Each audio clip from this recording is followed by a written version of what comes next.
Hello everyone, I'm Greg Weaver. Welcome to The Audio Analyst.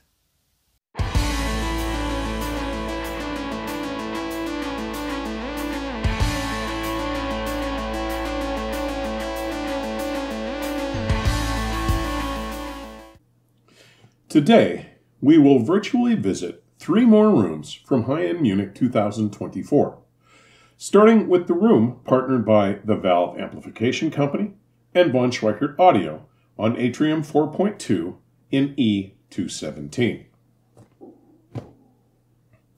If you've followed my writing over the decades, you will be aware that I hold both of these companies in the highest regard, not only for their exceptionally well-executed and exemplary performing products, but for the extended period over which they have consistently delivered such superlative and exceptional performing products to their customers. Though these partners have shown together in Munich since 2017, except for the 2 years that the show was not held during the COVID-19 lockdowns, this marks the first appearance for several products. Sources here were either the Acoustic-Signature Typhoon NEO turntable with their TA-5000 tonearm, made in Suessen, Germany, fitted with the overachieving Hana Umami Red moving coil phono cartridge built in Yokohama, Japan, that I reviewed here on the channel in episode 143 in October of last year. Files and a lot of compact discs, courtesy of the exhaustive library of one Marshall Hernandez, this room's designated DJ when this partnership shows at the MOC, were sourced from either an Aurender W20 SE network player music server built in South Korea, or using the esoteric Grandioso K1X Super Audio CD player built in Tokyo, Japan. Preamplification was handled by the superb VAC master line stage, with its optional VAC master moving magnet and moving coil phono stage installed. Next, Sarasota, Florida's Valve Amplification Company was featuring the new VAC Signature 202 IQ music block amplifiers, first introduced at last year's Capital Audio Fest. The 202 IQ builds on the lessons learned with the realization of both the seminal VAC Statement 452 IQ music block monos and the Master 300 IQ music block stereo amplifiers to create a quality of sonic accomplishment previously unrealized in this category. Like the 300 IQ amplifiers, the 202 IQs offer stereo or mono operation, with inputs that can be configured for fully balanced or single-ended operation, and they offer VAC's unique and patented IQ continuous automatic bias system. With a rated frequency response of 4 Hz to 72 kHz, featuring direct coupled Class A1 triode input and driver stages, employing 14-pound 21 sections bifilar output transformers, its low feedback design delivers 100 watts per channel in stereo or 200 watts in mono into 8 ohms. Riverside, California's von Schweikert Audio rotated 2 pairs of loudspeakers into play over the 4 days of this show. First up were the new von Schweikert Audio VR55 Mark II Special Editions, which alternated with the ridiculously overachieving von Schweikert Audio Endeavor Special Editions. Now, the VR55 Mark II Special Edition builds on the award-winning VR55 Mark II design, incorporating their highly refined mid-range driver used throughout the VSA Ultra loudspeaker lineup, affording it a greater degree of resolution and musicality throughout the critical mid-range at a considerably more affordable price point than the Ultra 55. The VSA Endeavor Special Edition sets a benchmark in its price category by implementing their critically acclaimed modified ScanSpeak Beryllium tweeter and including the Ultra Series crossover topology and some components. Now, to manage and reduce the destructive interference of standing waves in this space, as well as to help provide the most linear and consistent frequency response for all locations in the room, von Schweikert Audio V12XS Mark II Shockwave ARC subwoofer systems were employed for active room correction. Connectivity was accomplished with a full loom of Masterbuilt Ultra Series cables built in the US, and all equipment stands were from Artesania Audio, made in Barbastro, Spain. The presentation here, with either speaker, was simply superbly recreated. Music was generated in the most holographic manner, with a degree of dimensionality and corporality of the soundstage and imaging that was visceral. Backing vocalists took on the illusion of being independent voices, not some conglomerate glob of noise meant to imitate individual voices. And dynamics, from the system's ability to authentically scale dramatic compositional variation, to presenting the nuance and shading of delicate and ephemeral passages, was equally revelatory. Needless to say, drum attack and decay were exquisite. And as hard as you may find this to accept, the only real difference between the two speakers came in their degree of resolution, transparency, and scaling. Tonally and harmonically, it was clear that both loudspeakers were cut from the same cloth. While these partners always knock it out of the park, I have to share that in my experience, I've heard no other systems that have been able to recreate the space, dimensionality, and the sense of visceral existence of instruments and performers in a real space as realistically and completely. I feel that the ability to create such an authentic and engrossing sense of space is the result of the performance benefits derived from VSA's proprietary air and gain circuitry, combined with their ambience retrieval driver array. Next, we take a visit to the Ideon Audio and JMF electronics setup on Hall 3's main floor in cabin K08. Hosted by Michael Vamos of the Los Angeles-based distributor Audio Skies, the source was the Ideon Audio Absolute Stream Meta Server streamer from Athens, Greece. It shared files from its internal 4 terabyte drive, first with the Ideon Audio Absolute Signature V Master Clock, which in turn sent them on via USB connectivity to the Ideon Audio Epsilon Meta DAC, the system that is my current reference. Electronics here were from JMF Audio of an old France and included the JMF Audio PRS 1.5 dual mono preamp, a purely passive volume control based on digitally driven and galvanically isolated stepped attenuators, and a JMF Audio HQS 6002 dual mono power amplifier, their flagship stereo power amplifier, with an interference rejection rating of some 100 decibels and power output of 220 watts at 8 ohms, 400 into 4 ohms, and an amazing 550 into 2 ohms per channel. The speakers here were a world premiere from a designer who has captured my attention and whom I have been following since I heard and reviewed his flagship design, the Zodiac, when he was the owner and designer of Denmark's Gamut Audio, Benno Meldgaard. When he sold Gamut to Denmark-based Dantex AS, also the owners of the brands Scansonic, Rido, and Harmony, he next spent time designing, first for Rido and then for Griffin, before setting out on his own to launch Baun, which is his middle name, which came from his grandfather, in Athens, Greece.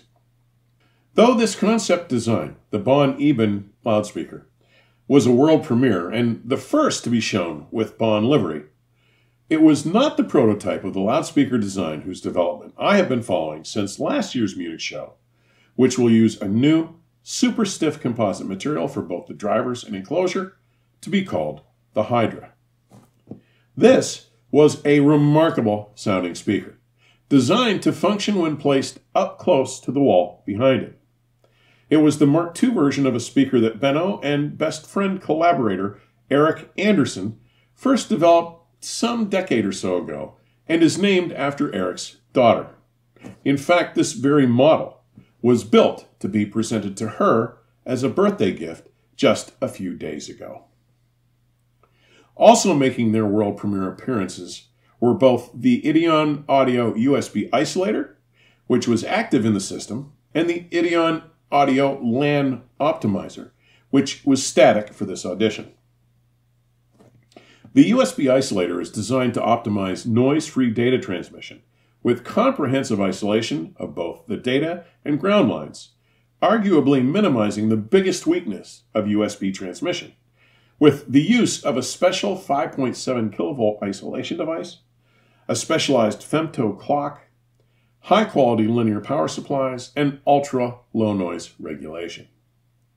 The LAN Optimizer is meant to do the same thing, employing transformers, ultra-low noise power supplies, femto-based reclocking architecture, and premium components to mitigate the problems commonly associated with dirty and noisy LAN signals. This system was just so relaxed and engaging. I could have stayed and listened for hours if this was not the most feverishly paced show of the year.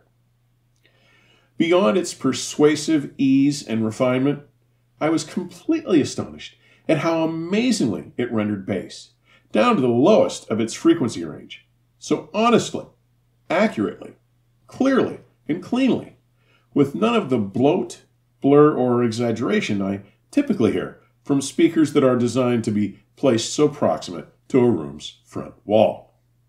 And all in this small, flimsy cabin on the floor. Overall, I was taken by this system's superb pitch definition, which, given the speaker placement and this absurdly unforgiving cabin space, was so linear across the bandwidth that it was frightening.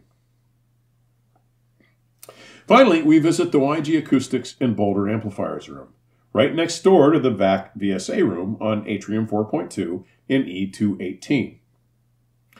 This partnership between Boulder Amplifiers and YG Acoustics should be recognized as both logical, as both companies build hyper-audio priced and performance products, and convenient, as both firms are proximate, with Boulder located in Louisville and YG Acoustics in Arvada, both northwestern suburban areas of Denver, Colorado.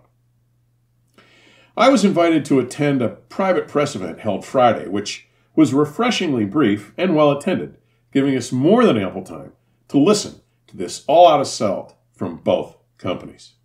This was also my first opportunity to meet and speak with YG's new owner and designer, Dr. Matthew Webster.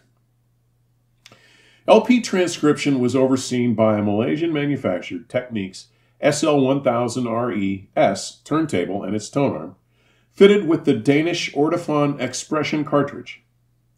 The phono stage was Boulder's flagship model, the 2108. South Korea's Aurender provided the N30SA server Rune endpoint for file sources, which were sent on to the Swiss-manufactured Weiss Engineering Helios DAC. A Boulder 3010 line stage managed the source selection and handed off to a pair of the massive Boulder 3050 monoblocks in their first ever European showing. At 355 pounds each, with another 86 pounds for their custom isolation bases, these bad boys are going to take a team, and preferably a forklift, to install and set up. Rated at 2100 watts at 8 ohms, 3000 watts at 4 ohms, and a staggering 6000 watts at 2 ohms. They boast a listed magnitude response of 15 thousandths of 1 hertz, which is almost DC, at 0.015 hertz to 200 kilohertz. Though the new XX3 live system from YG Acoustics was static for this event, it features electronics designed by Belcanto and uses 8 drivers per speaker, each with its own 700-watt amplifier. This 4-way DSP active loudspeaker system, with DACs and amps in each speaker, includes an external digital control box that provides the Rune endpoint and an analog phono stage. But it was the updated version of the 4-tower XV loudspeaker, first launched in September of 2016 to mark the company's 15th anniversary. The Extreme XV3 Signature in its world debut that was the focus of the day's events.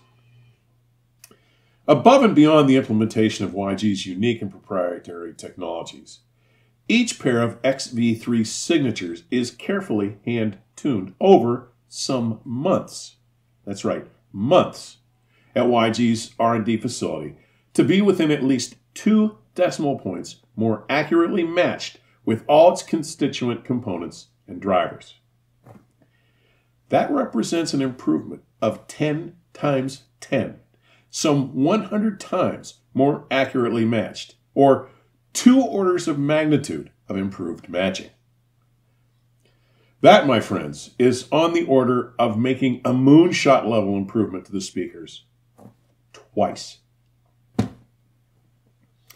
Offered with a wider range of finish options, each pair will also be signed by the R&D team and distinguished by a jewelry quality gold-plated logo plate at the base of each tower. Finally, a Portuguese-made Ineos PhoenixNet switch managed LAN routing. All gear rested on South Korean hi-fi stay Mythology racks, and connectivity was achieved using a custom loom designed by the Netherlands Siltec, varying in range from Ruby to Royal Double Crown Series cables, and including the Double Crown Power distribution unit. While I've had mixed results with some YG experiences over the years, there was no doubt that I was hearing something sublime here.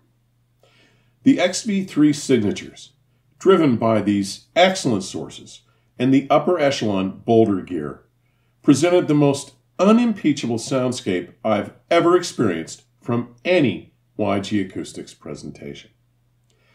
The transparency to the sources was irreproachable. Tonality, texture, and timbre approached faultlessness. And the dynamic expressiveness here was off the freaking chain, redefining my perception of what can be described as effortlessness. My hat is off to the Coloradan contingent. And for those interested, all details for these systems, including make, model, and pricing, may be found in today's description section. But thanks for tuning in. Please be sure to subscribe, like, and share your favorite episodes with your friends and on social media. And supporting the channel has never been easier, with details available in today's description section or at my companion website, theaudioanalyst.com. Please stay safe and keep the music playing. Until next time, cheers.